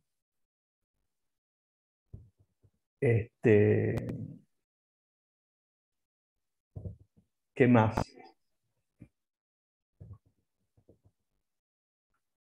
No, después preguntan algo de aumento de cuota. Bueno, lo digo muy brevemente, es un tema complejo. En realidad no hay esto también es jurisprudencial y es casuístico. Como poder se puede, porque en realidad no hay una ley que diga se puede pedir un aumento del 10, del 20, del 30, del 40, sino que tiene que ver con el cambio de circunstancias, de necesidades y que hagan a que se tenga que actualizar ese monto. Entonces, Sí. no es que no se pueda, sino hay que ver el caso en concreto, como poder, en realidad se puede, en el sentido de que ver cuál es la necesidad de ese aumento de cuota alimentaria. Además, bueno, como hablábamos al principio de la clase, en el contexto que vivimos, en donde muchas cuotas han podido quedar muy desactualizadas.